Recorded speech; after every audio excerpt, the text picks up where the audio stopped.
de la editorial Miguel Ángel Porrúa, les damos la más cordial bienvenida a esta presentación de un libro que para nosotros es muy importante porque, bueno, Margarita es una de nuestras autoras muy conocidas y el libro, que fue publicado en el 2011, ha tenido una gran aceptación entre el público y por eso le pedimos a Margarita que nuevamente lo presentara en este foro Gandhi, porque desafortunadamente toca un tema que sigue siendo tan actual que darle una revisada a la obra de Margarita nos hace reflexionar acerca de la situación en la que estamos viviendo en México. Para iniciar esta presentación tenemos a nuestro primer comentarista, que es Fred Álvarez Palafox. Él es originario de Los Mochis, Sinaloa, analista político, aficionado a la poesía, economista con estudios de maestría en sociología política. También ha hecho estudios en análisis político, investigación jurídico-legislativa, prospectiva y en el nuevo sistema de justicia penal. Ha trabajado en el sector público, entre otros cargos, ha sido director general de políticas públicas de derechos humanos de la Secretaría de Gobernación. Ha sido asesor del presidente de la Comisión Ciudadana de Estudios contra la Discriminación y cabildero de la ley que crea el Consejo Nacional para la Prevención y Eliminación a la Discriminación. Asesor en varias comisiones de la Cámara de Diputados, director del Centro de Estudios Religiosos de la Secretaría de Gobernación y asesor de 3 subsecretarios de Gobernación. Asimismo, escribe desde hace tiempo en medios impresos y electrónicos como Código Topo de Excelsior, Revista Milenio, La Silla Rota, La Otra Opinión, Revista Amanecer, Sinaloa, Noreste, entre otras. Es comentarista en radio y televisión sobre religión, política, derechos humanos, discriminación y asuntos de seguridad nacional. Le damos la palabra y la bienvenida a Fred Álvarez Palafox. Muchas gracias. Le agradezco mucho a Margarita esta invitación. Es una deferencia para mí. Somos compañeros de la revista Código Topo, que dirige nuestro amigo común Jorge Fernández Menéndez, y he leído yo sus textos en la revista y bueno, he seguido de cerca su trabajo periodístico. Es una mujer valiente, es una mujer feliz, es madre de Matías, está casada con Mauricio, que es el editor de Código, y es nieta de una persona que la menciona aquí en el libro, su abuelo colombiano. Ella es colombiano-mexicana, es una especie, ella es de Colombia, pero tiene el espíritu mexicano porque Matías nació aquí, está casado con un mexicano. Y me llamó mucho la atención el caso de su relación con su abuelo. Su abuelo le platicaba historias desde chiquita y de repente me acordé yo de aquella frase del poeta libanés Gibran Jalil Gibran, que dice que las cosas que el niño ama quedan en su corazón hasta la vejez. Y yo creo que tú traes el espíritu de tu abuelo, lo cargas. Y yo creo que tu abuelo, que murió grande por lo que estoy viendo, casi un siglo, es una maravilla que una gente viva casi un siglo, te metió a este tema de la valentía y del periodismo, Margarita. ¿Yo qué puedo decir de este libro? Pues muchas cosas. En primer lugar, la recomendación es que lo compren, lo regalen y lo lean. Es algo que hay que hacer. Además, aquí está la editorial, es la segunda vez que se presenta. La verdad, yo me he preparado un texto y pues no lo quiero leer nada más de entrada para intercambiar con Alejandro sobre este tema. Tengo 10 minutos, es correcto, le llevo, parece que 2. ¿Qué se puede decir? Pues bueno, este libro está compuesto de 4 capítulos. El primero de ellos, México narcotizado, empieza con la historia de la muerte lamentable. Por cierto, Margarita, son 18 jóvenes, fueron 18, en la calle Villa del Portal, fraccionamiento Villas de Salvarcar, en Ciudad Juárez, Chihuahua, en enero de 2010. La segunda parte, Jugando a ser narcos, donde se narra la historia de niños metidos al crimen organizado, como el de Gloria, la niña tabasqueña de 13 años, que pues estaba entrenada para matar cuando debería estar estudiando. O el caso de Oscar, que trabaja como sicario para el grupo delictivo La Familia, este grupo delictivo que curiosamente surge en el inicio, a finales del gobierno de Fox, y en el inicio del gobierno del presidente Felipe Calderón. Fue una especie como de bienvenida de Felipe Calderón. La familia, Margarita hace algunas menciones, pero La Familia, yo hice un trabajo sobre este grupo y encontré algunos mensajes, lenguajes muy característicos de los grupos italianos. De hecho, el concepto de familia es de la familia, usan el tema del tío, hablan del padrino, y tienen a la Biblia como grupo de comunicación.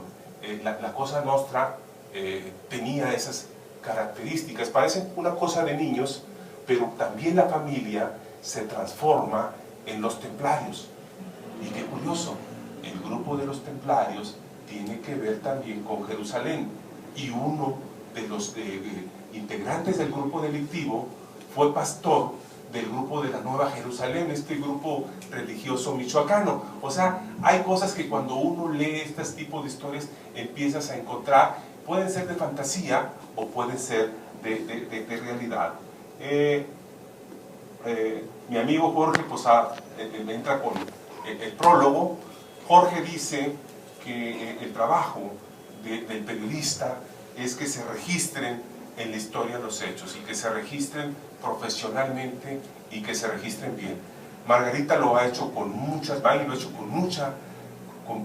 con mucha delicadeza, con mucha valentía y también con mucho conocimiento, porque el trabajo del periodismo, y Alejandro no me dejará mentir, tiene que ser no con cualquiera, sino con gente sumamente preparada, pero también gente buena en el sentido de ver las cosas en su concepto, como decía el profesor Kapuscinski, ¿no? Kapuscinski decía que en el oficio del periodismo no podía haber malos integrantes, que ahí no cabían malos integrantes, tenían que ser buenas personas. Jorge Fernández dice que hay que registrar los hechos, pues. Yo diría, más allá de mi amigo Jorge, que el periodismo es como la poesía, Margarita. El periodismo sí puede cambiar el mundo, sí puede cambiar las cosas. De hecho, lo cambia. El trabajo periodístico bien hecho obliga al gobernante a hacer leyes. Qué lástima que no vino Isabel, platicamos en la mañana, porque Isabel es una mujer valiente y le hubiera gustado mucho comentar este libro. Habla de otras cosas, Maggie, sobre el tema de habla de relaciones peligrosas en uno de los capítulos, donde se describe la cruda realidad de la trata de personas, la esclavitud del siglo XXI, niñas, personas que son enganchadas y son llevadas por bandas de profesionales y les llevan a prostituirse. Ayer, gracias a los medios, y debe ser gracias a los medios, uno, dos o varios, nos estamos dando cuenta, y lo platicaba con Alejandro, de este gran levantón que acaba de suceder en la zona rosa, una dura prueba para el gobierno de Miguel Ángel Mancera. Y yo digo, ¿o será un trabajo para la nueva Fiscalía de Personas Desaparecidas?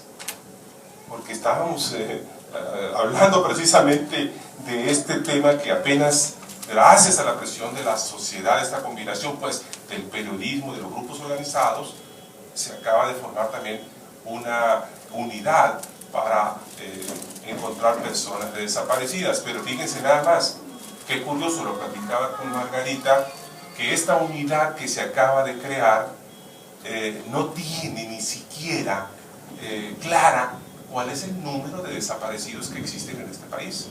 La Comisión Nacional de Derechos Humanos tiene 24.800 y pico de personas, de las cuales más o menos 2.000 estarían siendo personas de desapariciones forzadas, y la señora Lía Limón, un día se le ocurre, una ocurrencia, dice son más de 27.000. A los minutos el secretario Osorio Chong la desmiente. 3 días después sale otro comunicado donde dice que son 26.500 y pico. Hoy en la mañana yo hablé con Monte Alejandro Rubido, que es el responsable de llevar el seguimiento de la desaparición de personas de acuerdo a la ley publicada el año pasado, y Alejandro pues no me quiso contestar. Dice falta el reglamento de la ley. Digo, esas son, me brinqué pues algunas cosas de las historias, pero yo quiero abordar un tema de Margarita que es el primer capítulo. Ella habla del caso de lo que pasó con estos jóvenes aquel enero del 2010. Lo describe con mucha elegancia. En efecto, esa noche había una fiesta de jóvenes en Ciudad Juárez, la noche del sábado para amanecer el domingo 31, y llegó un grupo de sicarios y mataron a 18 jóvenes de entre 15 y 20 años, salvajemente, como si fuera un fusilamiento. Estas partes están escritas muy bien en el libro. El exabrupto del presidente Calderón, él andaba en una gira en Japón. Por cierto, este asunto se dio a conocer hasta el lunes. O sea, no se da a conocer el mismo domingo. Es curioso, y el único periódico que le da como nota principal, y lo digo aquí a Alejandro, que es el periódico El Universal, fue el periódico Excelsior. Es el único. Comento esto también porque en Chihuahua, hace unas semanas, acaba de ocurrir un doble crimen con los hermanos Páramo, hijos de 2 colegas periodistas, y el exabrupto, el gobernador, a los minutos o a las horas, diciendo que no era por el trabajo periodístico, haya sido o no por el trabajo periodístico, no puede hacer esa afirmación, porque hay una investigación, una averiguación previa que tiene que manejarse con mucha secrecía. Eso fue pues mal visto. Yo comenté en los medios que el hecho de que atenten contra el hijo de un periodista es un atentado contra la libertad de expresión, mientras no tengamos una información que nos obligue y nos diga con contundencia que esto. Entonces, ahorita el asunto se está llevando, pero bueno, esto es Ciudad Juárez. ¿Qué pasó ¿cuánto tiempo llevo? Tienes todavía tengo tiempo. Bueno, regreso a Ciudad Juárez. Estos víctimas inocentes eran 60 estudiantes del CEBETIS, del Colegio de Bachilleres, de la Universidad Autónoma de Chihuahua. Se encontraban reunidos para celebrar una fiesta, un partido de fútbol y un cumpleaños de uno de los jóvenes. Llegaron varios vehículos, un comando de 20 sicarios.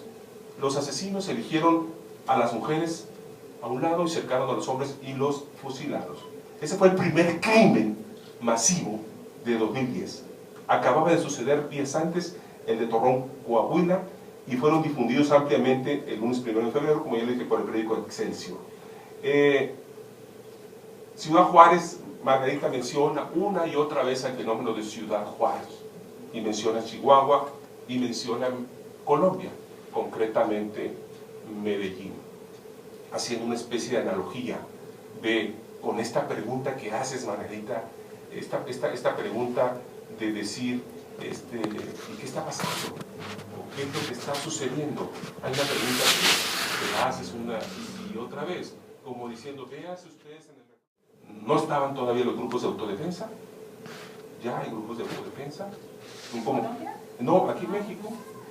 Aquí en México, cuando tú terminaste el libro, todavía no era el fenómeno, pero nos estabas demostrando en tu libro, cuidado, vean el espejo de lo que sucedió en Colombia. Colombia tuvo un fenómeno que nosotros todavía, y espero no lo tengamos aquí, lo platicaba fuera de este micrófono con Alejandro, que es el fenómeno del terrorismo. Es decir, tenemos grupos de narcoterror pero no tenemos lo que hizo el señor Pablo Escobar de tirar un avión de Avianca con 187 personas a bordo, pobres, ricos, ministros de culto. Ese es un fenómeno de terror. Salvarca. El presidente de la República, Felipe Calderón, sí tuvo ese exabrupto, pero déjame decirte que buscando mis notas, Felipe Calderón no dijo que había sido un problema entre grupos de pandillas. Hubo una mala traducción, una mala interpretación, pero pues ellos apechugaron. Lo que dijo Calderón era que aparentemente, y además los gobernantes no tienen por qué decir las cosas tan rápido, ante una conferencia de prensa, ante un hecho lamentable que había sucedido, le preguntan a Felipe, ¿qué ha sucedido, presidente? Dice el presidente, no sabemos qué haya ocurrido ahí, no sabemos. Si estamos, dijo, en presencia, si estamos en presencia de simplemente un hecho de rivalidad entre dos grupos de jóvenes, prácticamente adolescentes. Agregó, y quizá ese fue el cuid de las críticas, esto refleja una lógica de pandillas y de bandas criminales que de suyo ya es una expresión de descomposición o de deterioro social muy preocupante, reiteró Felipe Calderón. Que no basta la acción policíaca del gobierno, de las Fuerzas Armadas, es un rollo. La segunda pregunta en Tokio, Japón, la hizo un periodista japonés. Incluso se hizo uso de un intérprete al español, cuestionó, presidente, con respecto a este asesinato, se refiere al de Ciudad Juárez. Aquí en el Japón, durante un año hubo 1097 casos de asesinatos, pero según la CNN, hablan de Ciudad Juárez, y ahí el presidente se va llevando con el caso de defender su política y hablando otra vez de la pandilla. ¿Qué sucedió? Que el presidente tuvo que recular, tuvo que pedir disculpas, pero tuvo la valentía, está escrito en el libro, de enfrentarse y de ponerse frente a las familias y decirle, aquí estoy. Y sucedieron otras cosas que los gobiernos, con todo respeto, priistas, ahí había una edición entre priistas y panistas, y politizaron el caso. Y hasta el gobernador entonces, Baeza, pidió el traslado de poderes a un lugar, en fin, fue toda una discusión. Al final, esta acción de Salvarca, que tú magistralmente comentas, Margarita Solano Badía, ayudó a hacer el famoso Todos somos Juárez, a meter y voltear las cosas más hacia allá. Ese es nuestro trabajo. Ese es el trabajo periodístico, el decir las cosas en alto. Si les puedes decir poéticamente, pues es mejor, porque sí pueden cambiar las cosas y no quedarse callado. Hacer el periodismo, como está descrito en las crónicas de la violencia, requiere, pues decía, no solamente de conocimiento, sino de mucha valentía. Margarita no solamente es mamá, pues decía, de Matías, nieta de su abuelo, esposa de Mauricio, sino que es una mujer que a mí me gustaría que hiciera un poco más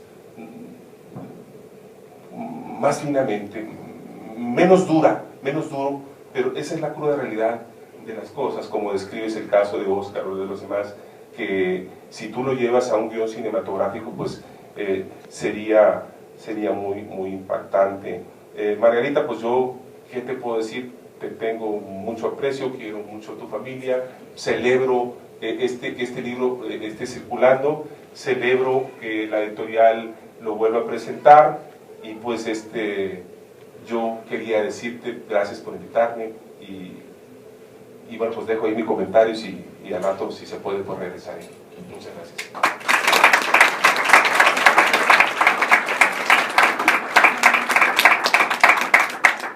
Agradecemos a Fred su participación, y ahorita cedemos la palabra a nuestro segundo comentarista, Alejandro Jiménez Martín del Campo. Él es licenciado en comunicación por la Universidad Autónoma Metropolitana Xochimilco, tiene estudios de maestría en ciencia política por la UNAM. Actualmente es subdirector de opinión del periódico El Universal. Él ha sido editor político del Universal, encargado de la información y análisis de seguridad nacional del diario El Universal, autor del blog de Armas Tomar sobre temas de movimientos guerrilleros en México. Ha sido también jurado del Premio Nacional de Periodismo 2012, colaborador regular de los noticieros internacionales de Radio Cadena Nacional de Colombia en temas de seguridad nacional, jefe del Centro de Documentación y Hemeroteca del periódico El Universal, colaborador invitado a la reconstrucción del plan de estudios de la carrera de comunicación en la Universidad Iberoamericana. También ha sido profesor en la carrera de periodismo de la Universidad Anáhuac del Sur y editor de la sección Destino del Universal. Damos la palabra a él. Gracias.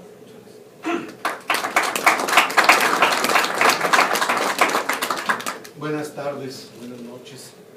Cuando me llegó el libro de Margarita, me llegó y me hizo favor de enviármelo, tuve sentimientos encontrados. Primero, era un logro que yo sabía de Margarita, de su trabajo de periodista de día a día, de cuentagotas, y se estaban aquí agrupando esos esfuerzos y ya así como que adquiría un volumen mucho más respetable, y suponía la felicidad de Margarita, y la compartía por ser mi amiga, de haber sacado esto que los periodistas, pese a que estamos escribiendo todos los días, nos sigue dando gusto cuando damos a luz cosas y trabajos como este. Sin embargo, también, y en contrario, dije, uno más, otro libro más de narcotráfico, otro libro más de historias desgarradoras, otro libro más que viene y que pretende abonar a nuestra desesperanza, de decir que este país ya se acabó, de que pues, de esos testimonios desgarradores que necesariamente existen. En fin, le quiero entrar, quiero volver a recrearme, porque incluso hay libros que se editan, no y ahorita voy a explicar por qué, en la violencia, y mientras más desgarradores los testimonios, y mientras más sangre, y mientras más morbo haya, mejor para el lector, porque vende más, porque está lleno de sangre, sin una sola propuesta de salida, de solución. De veras le voy a entrar, es uno más de estos libros. Y por otro lado, para hacer todavía más complejo la parte de si era necesario, si iba a entrar o no, y además de compartir la alegría con Margarita, que ya era bastante contrastante, es que yo mismo estaba en esa situación. Tenemos que dar testimonio de lo que pasa. Muchas de estas historias jamás van a quedar en la historia oficial, jamás van a quedar en la historia de los vencedores. Esta es la historia de los vencidos, esta es la historia, es el retrato de un país en un momento dado, y por mucho que no me guste la tengo que ver, y tengo que decirle a las generaciones que siguieron que estábamos sintiendo los mexicanos de este momento, ¿no? Es un compromiso. Entonces, en fin, ese cruce de sentimientos fue lo que me despertó. Cuando comencé a leerlo, descubrí cuatro cosas y una insuficiencia. Cuatro cosas destacables. Primero, detecté, y con gusto, el mejor periodismo de investigación, periodismo de datos duros, de testimonios, de primeras fuentes, de primera mano, del dato más actualizado a la última fecha y hora de la publicación del trabajo, sin manipulación, sin intervención subjetiva del autor. Estaba la investigación, el rastreamiento, la arqueología de datos, la minería de datos suficientes para justificar y para respaldar lo que ella nos estaba explicando, nos estaban explicando en cada uno de estos capítulos, por estos trabajos que se pueden leer en lo individual, porque así se publicaron. Entonces, agradecí ver buen periodismo de investigación. Segundo, detecté algo que yo ya había detectado con mis compañeras periodistas en mi trabajo en el periódico a lo largo de los años y mi trabajo en el tema de movimientos armados. La mirada de género. la mirada de mujer, en el mejor de los sentidos, de la mujer más sensible, que sabe buscar, que sabe tener empatía con el otro, que sus objetos de estudio son las mujeres, los jóvenes, los niños, la parte más sensible, la que por desgracia en este país machista y todavía muy centralizado en los hombres y en las redacciones de periódicos, no tenemos y carecemos muchas veces los hombres, esa mirada de acercarse a el niño encarcelado, a la mujer de trata, que los hombres lo vemos, sabemos, lo podemos reportear, pero la distancia y la forma en que le escribimos es necesariamente distinta. Yo he trabajado desgraciadamente con Margarita, he trabajado con otras periodistas mujeres y siempre me enseñan lo mismo. Están viendo otra cosa que yo no estoy viendo y siempre es por el lado humano, por el lado de las personas. Y entonces ya tenemos dos características, tenemos el dato duro, dato periodístico, los testimonios fieles, y tenemos esa mirada de género que nos cuesta, realmente nos cuesta trabajo. Y miren que conozco periodistas, hombres, entrones, y que buscan y que llegan, y que son capaces de ver incluido yo, una mujer hambrienta, un niño llorando, y no se inmutan. Ellos están acá en la idea macro, en buscar la gran nota. Y yo he visto amigas y compañeras mías a la hora de reportear que se voltean, y es el caso, supongo, de Margarita. Vamos a ver a este niño, vamos a preguntarle a esta señora. La señora de las tortillas debe saber. ¿Para qué te vas y buscas al presidente municipal? ¿Por qué andas buscando al jefe de la policía? Vamos a buscar a las madres, vamos a buscar a los niños, cómo lo viven, cómo lo sienten. Esa mirada de género, créanme que todavía solamente alguien como Margarita y como esas mujeres periodistas lo pueden dar. Conforme fui avanzando en la lectura, me encontré con un tercer punto que para mí como periodista, y esto es solamente, creo que de interés de los periodistas, que me parece relevante. No encontré en estos textos ni periodismo militante de quien ya está escribiendo prejuiciadamente sobre los hechos. No encontré periodismo de inferencias. Estamos viendo una gran cantidad de libros que se editan cada año con el tema de narcotráfico, con el tema de trata, con el tema de inseguridad, con el tema de violencia, donde los periodistas, el reportero, deja de serlo y se vuelve un pontífice, ya trae una línea política definida. Si los hechos no cuadran, él trata de que, o ella trata de que cuadren, con inferencias, que nosotros los periodistas las detectamos, de grandes periodistas que andan ahí firmando libros y todo, y que ves que dice que la gran tesis es de que porque tal narco estudió en la misma escuela que años después iba a estudiar el funcionario, por lo tanto ahí está la prueba de que deben tener alguna relación, de que se dice, y todo el mundo sabe, por lo tanto yo como periodista no tengo por qué probarlo, que fulano y fulano andan en cosas raras, ¿no? Y se crean de repente estos monstruos del periodismo intocables, que escriben ya en primera persona, porque lo digo yo, porque no le tengo que dar cuentas a nadie, porque mis fuentes me dijeron, y mis fuentes son sagradas, como la de todo periodista, pero mis fuentes pueden llegar a ser bastante resbalosas en muchos casos, y eso lo sabemos en el periodismo. No veo esa soberbia en este libro, no veo esa prepotencia, donde ya llegue ya con una línea de quién es el culpable y a quién debe ser metido a la cárcel y que estos hechos son por esto, pues no veo ese prejuicio para llegar y enfrentar a los hechos.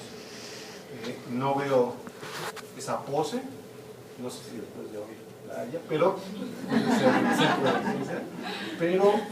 por lo pronto no veo ese abuso. Hace ratito mencionó Freda a Kapuczynski, de compañeros reporteros que dicen yo ya estoy en el género del reportaje interpretativo con opinión y con donde mezclo todos los géneros y pues como no doy a conocer mis fuentes y tampoco doy a conocer a mis entrevistados y tampoco revelo, entonces ya no sabemos si estamos leyendo una novela y como para una parte le dice narrativa y otra parte le dice con periodismo, porque es el nuevo periodismo. Entonces se pierden las barreras y las distancias y las fronteras en los géneros. mejor soy, díganme, antiguado, a lo mejor yo soy muy quisquilloso, pero el perder el piso de esa manera nos está generando mucha literatura con muchas deficiencias de veracidad, donde ya se sustituye los datos por la opinión del que está no escribiendo y redactando la realidad, sino que está pontificando. No lo veo aquí y eso me parece muy valioso, Margarita. Y por último, que es parte de la insuficiencia, en la parte final viene algo que se llama la flor de la esperanza. Y vienen varios casos donde se plantean algún tipo de soluciones con los expertos, ¿no? Es la problemática. ¿Y qué hacemos? Hay una consigna muy clara de que los periodistas no somos ministerio público, no somos autoridad, no somos gobierno, por lo tanto no recomendamos soluciones, pero sí vamos con quienes pueden construir soluciones, con quienes pueden construir políticas públicas de solución, con la sociedad civil, con las organizaciones que han estudiado los fenómenos. Nosotros no somos expertos en todos los temas, somos reporteros y somos periodistas y consignamos hechos y datos. Sin embargo, sí tenemos también que ver y cómo le hacemos. O solo nos regodeamos en esta miseria, como esas películas que nada más vemos pura violencia, y dice, bueno, y la salida y la solución. No es que quiera un final feliz, de que todo siempre me lo planteo, que el reportero me diga por dónde. No es ministerio público, no es Dios, no es... Pero, ¿qué hacemos? ¿Cómo salimos de este círculo? ¿Dónde está la parte propositiva? ¿Dónde está? Y veo que aquí hay un esfuerzo insuficiente porque le vi pocas páginas. Y puede ser porque no hiciste muchos trabajos al respecto, porque la idea era que fuera más testimonial, porque la editorial te dijo que no más de 200 páginas, ¿no ves? Porque después más de 200 páginas nos sale más caro y ya no lo leen. No lo sé, el caso es de que esa parte de las propuestas, de las soluciones, con expertos, con la gente, con la misma gente de la sociedad civil, no tiene que ser las soluciones venir desde la cúpula, sino de la sociedad, la reconstrucción de los tejidos sociales destruidos por la violencia, por el Estado, por el gobierno, por los soldados, por los narcos, por los grupos del crimen organizado, también salen de la sociedad y salen de abajo para arriba. Y eso me pareció que, o yo hubiera esperado un poco más, después de haber entrado con tantas reservas a ver, dame otra clase de pesimismo. Creo que es un retrato crudo de lo que está pasando en el país, porque así está el país, pero también hay un intento por también buscar quién nos pueda ofrecer las soluciones. Por lo tanto, pues a mí me parece que es rescatable en esos 4 puntos y ahí yo le dejaría y agradezco mucho y deseo que se venga.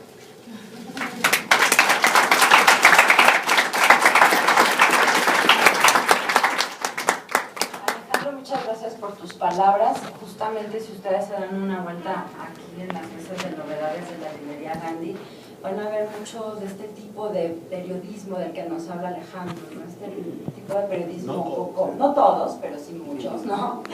Y justamente el libro de Margarita nos viene a dar otra perspectiva y por eso la editorial Miguel Ángel Porrúa se interesó en publicar esta obra, porque creemos que es una perspectiva donde ella le da voz a estos seres humanos que han quedado dentro de la violencia, ¿no? A veces de una manera fortuita, y creemos que esta obra nos viene a dar un nuevo aire a todas estas estudios, investigaciones, obras publicadas sobre la violencia.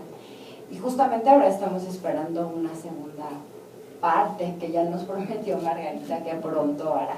Y bueno, ahora vamos a darle vamos a cederle el micrófono a Margarita. Les voy a leer algunos datos breves sobre su trayectoria. Ella es comunicadora social, periodista por la Universidad Autónoma de Occidente de la ciudad de Cali, en Colombia. A finales del 2003 terminó su carrera periodística en México en el Tecnológico de Monterrey. Hoy es maestra en periodismo político por la Escuela de Periodismo Carlos Septién García de México. Ella obtuvo el premio Palma de Oro 2011 por la Fundación Periodistas en Acción de Colombia por su crónica Ciudad Juárez, justamente la crónica de la que nos hablaba nuestro primer comentarista. La crónica se llama Ciudad Juárez, Zona de Guerra, que se encuentra publicado en Crónicas de la Violencia. Ha participado en varios cursos, talleres y seminarios relacionados con los medios de comunicación, narcotráfico, literatura y política en México, Colombia y Argentina. Fue becaria de la Fundación Nuevo Periodismo Iberoamericano de Gabriel García Márquez y por la Universidad Rey Juan Carlos de Madrid. En México ha trabajado en Administración Pública Federal como coordinadora de prensa en la Comisión de Gobernación de la Cámara de Diputados, asesora en comunicación social de la Comisión de Justicia y Derechos Humanos, directora de área en la Procuraduría General de la República, asesora en la Fundación Colosio y directora del diario La República del Partido Revolucionario Institucional. Hoy Margarita trabaja como corresponsal en México del diario colombiano El País. Escribe en la revista Código Topo, semanario del diario Excelsior, donde publica reportajes de investigación sobre seguridad nacional, delincuencia organizada y narcotráfico. Escribe para el Canal 40 en el programa Todo Personal, que conducen los periodistas Jorge Fernández Meléndez y Viviana Belsazo. Margarita, adelante.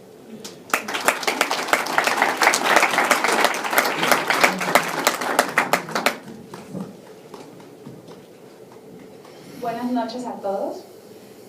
Decía mi esposo hace como 3 días, mira, cielo, si vas a estar muy nerviosa en la presentación en Gandhi, pues mejor escribe lo que vas a decir y así no hay pierdes ni que el nervio te gane. Así que esta que es la 8ª presentación que hago de Crónicas de la Violencia, decidí escribir y esto es lo que les traje a todos ustedes el día de hoy. Bueno, buenas noches a todos los que me acompañan en esta, que ya es ya la 8ª vez en el año y medio que presento al público Crónicas de la Violencia, 3 en México, 4 en Colombia y una más en Guatemala. A mi familia y a mis amigos que han asistido a todas, a los que me acompañan por primera vez, como es el caso de mi pequeño hijo, a Fred Álvarez, compañero y amigo del mundo periodístico, Alejandro Jiménez, que lo que no les contó es que se convirtió en mi primer jefe en el diario El Universal cuando tenía yo 20 años y me asignaron a hacer las prácticas profesionales en el Universal Online. A la señora Wallace, que no vino y que canceló de último momento, mi gratitud porque con esta sería la 2ª vez que se anima a hablar sobre mi obra. Quiero hacer un especial agradecimiento a mi casa editorial, al señor Miguel Ángel Porrúa, a mi coeditora, la Fundación Colosio, con ellos a Laura Hernández, a Eugenia Calero, a Raúl Guerrero, que fue la persona que después de leer el libro no espera que varias editoriales siempre te dicen no, porque ya tenemos aquí a tales y tales vacas sagradas escribiendo sobre seguridad, entonces tu libro siempre pasa como en un 5º plano. Y yo siempre esperaba que alguna editorial hablara y me dijera, oye, me interesó, aunque fuera el capítulo 3, ¿no? Y esa llamada me la hizo Raúl Guerrero y me dijo, Margarita, nos gustó mucho tu obra y la vamos a publicar. Así que Raúl se convierte en el proveedor de una noticia que todavía, cuando me acuerdo que me dijo en el teléfono, sí van, no podía creerlo, ¿no? También con él a Óscar Pimentel González, mi jefe de los últimos 3-4 años, que no nos puede acompañar, pero que también fue el que promovió en la Fundación Colosio que pudiera salir avante el libro. Gracias infinitas a mi esposo, periodista también y mi editor de cabecera, con él a mis suegros, a mi cuñado y a la familia Prado, que es también mi familia en México. Pido por favor un aplauso a Jorge Flores Manjarres. ¿Dónde estás? Por el... Elba de Bernardi, ellos dos para que las entenan. Bueno, de Jorge diré que de él es el crédito de haber hecho una portada tan importante para mi obra. No hay persona que compre el libro que primero me pregunte, oye, ¿quién te hizo la portada? ¿No? Entonces, excelente caricaturista, diseñador gráfico, muralista, ¿no? Y nos acompaña en Código Topo con sus caricaturas mes a mes.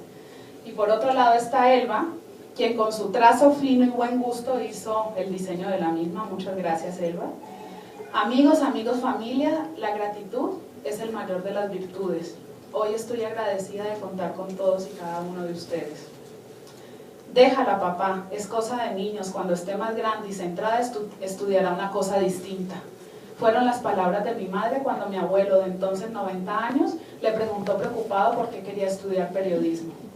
Escuché atenta y con risa nerviosa la conversación del otro lado del comedor, haciéndome la que seguía viendo la televisión en blanco y negro que tenía mi abuelo en una de las 5 recámaras de su casa. No da plata, es fácil entrar, es difícil entrar en esos monopolios y siempre contratan a pura niña bonita, dijo el abuelo en voz baja, mientras casi susurrándole al oído a mi mamá y mirando con el rabo del ojo para que no los escuchara. Pero una vez que te pica el bicho, ya nada es igual. Dicen por ahí que no existe la casualidad y que lo que nos parece un mero accidente surge de la más profunda fuente del destino. Lo que la medicina es para el doctor o la brisa del mar, es el periodismo para mi alma. Alejandro tenía 19 años cuando la guerrilla de las FARC se lo llevó de rehén a la selva colombiana. Un grupo insurgente lo tuvo cautivo 7 años, 3 meses y 14 días. Cuando fue liberado por la guerrilla en mayo del 2000, su mamá había hecho un letrero gigante que atravesaba de un lado a otro la acera de su casa. Bienvenido a casa, hijo mío. Había bajado 22 kilos, tenía una larga melena y acariciaba una copa de aguardiente en el convivio que su madre le había organizado cuando salió en el periódico los nombres de los 122 soldados que entregaría la guerrilla gracias a un intercambio humanitario. El nombre de Alejandro estaba en el lugar 68. Gracias a Dios estoy vivo. ¿Estás vivo?, le dijo una jovencita que se abalanzó a abrazarlo mientras él tomaba un trago de aguardiente. No correspondió al abrazo, la miró asustado, la desconocía. Ella es la periodista, hijo, todos los recortes de prensa que tengo en el estuche los escribió ella, conoce tu historia. Tenía 17 años cuando mi editora me envió a entrevistar a Elena, madre del único hijo secuestrado por la guerrilla en Palmira, un pueblo que tiene más bicicletas que habitantes. Fue mi primera experiencia periodística en un conflicto armado. Había dicho que no podía ir, tenían razón al no dejarme.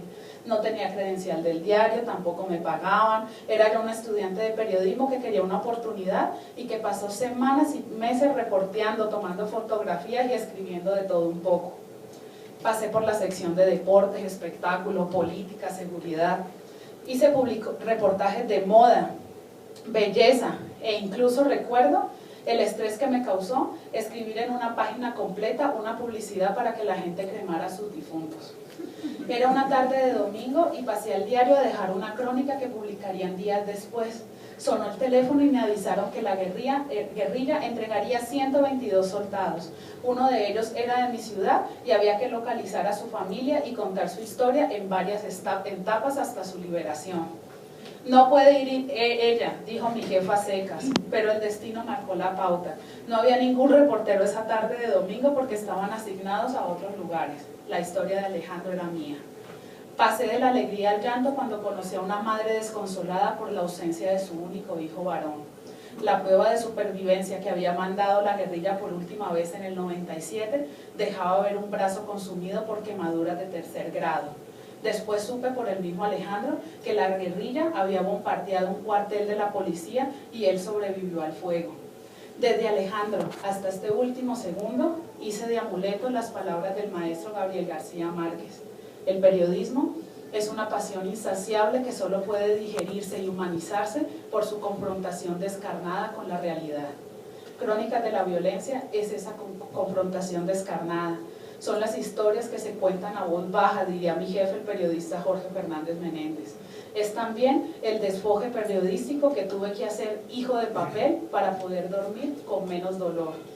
Razón tuvo el maestro Kapuscinski al afirmar que cuando descubrió que la información era un negocio, la verdad dejó de ser importante. Mi verdad es que algo está pasando en México y el narcotráfico no es el peor mal. Mi preocupación es que es imposible explicar vía Twitter y Facebook una problemática como la de la delincuencia organizada y el narcotráfico. Detrás de los 60.000 muertos de una guerra fallida o no, hay demonios hechos hombres que decapitaron y eligieron por voluntad propia el mundo de la ilegalidad. Lo que cuento en Crónicas de la Violencia es que hay 2.000 menores infractores en el distrito. Lo que cuento en Crónicas de la Violencia es que hay 2.000 menores infractores en el Distrito Federal y más de la mitad pasa 2 o 3 años en prisión por robar un videojuego o una caja de leche en el Soriana. Ninguno tuvo ni tendrá un abogado pagado que purgue por su libertad. El 80% comete delitos no por hambre, no por falta de dinero, sino por tener unos tenis de marca. Me preocupa el México que veo y el charco de sangre que derrama. Vi con mis propios ojos la maldad de niños sicarios en Ciudad Juárez que circulaban en su salón de clase con pruebas de cómo asesinaron a sus compañeros. Le he rascado, vulgarmente, los huevos al tigre para descubrir que el peor de los males no es el narcotráfico, es el dinero y la falta de valores. El sicario asesina por dinero. La mamá invierte en siliconas de su hija para que tenga más dinero. El niño ya no quiere ser bombero, quiere tener una camioneta Lobo y una modelo al lado, es decir, más y más dinero. El narco corrompe todo lo corrompible, me dijo en entrevista Sergio Fajardo, exalcalde de Medellín en Colombia, que en los años 90 era la ciudad más violenta del mundo. Al igual que Kapuscinski, Fajardo tenía razón, el narcotráfico corrompe. Compra policías, jueces, ministros, alcaldes, sicarios, pero también compra la paz y la tranquilidad de un pueblo. No es cierto que el narcotráfico deje a su paso solo muertes, pugnas y bombazos, también cambia la cultura de la gente. En Crónicas de la Violencia hay mamás que dicen que sus hijas deben ir a casarse con un narco que las saque de pobre.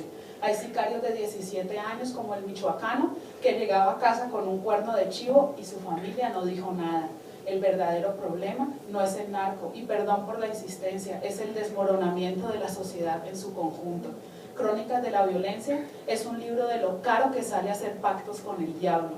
Quienes creen que el dinero lo hace todo, terminan haciendo todo por el dinero. Sabias las palabras de Voltaire. Como una colombiana más que ha sobrellevado el peso de una nacionalidad ligada al narcotráfico, preciso estar cansada.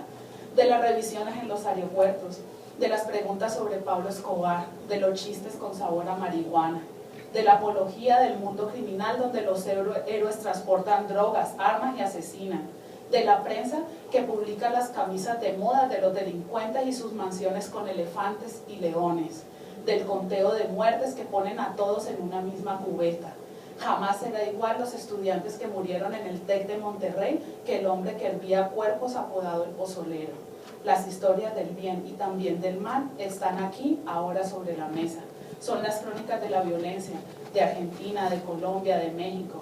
Las historias de viva voz de lo caro que cuesta para miles de familias latinas esa ambición desmedida por tener y acumular riqueza.